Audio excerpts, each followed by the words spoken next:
أعوذ بالله من الشيطان الرجيم. بسم الله الرحمن الرحيم. هل أتاك حديث الغاشية؟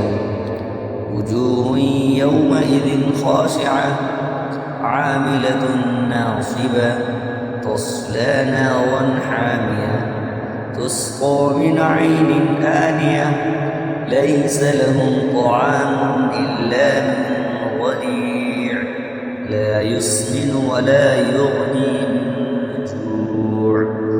وجوه يومئذ ناعمة لسعيها راضية في جنة عالية لا تسمع فيها لاغية فيها عين جارية فيها سرر مرفوعة وأكواب موضوعة ونمارق مصفوفة وزرابي مبثوثة.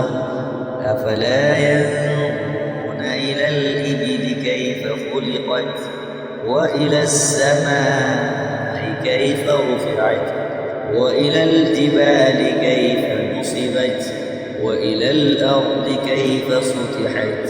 فذكر إنما أنت مذكر لست عليهم بمسيطر إلا من تولى وكفر فيعذبه الله العذاب الأكبر.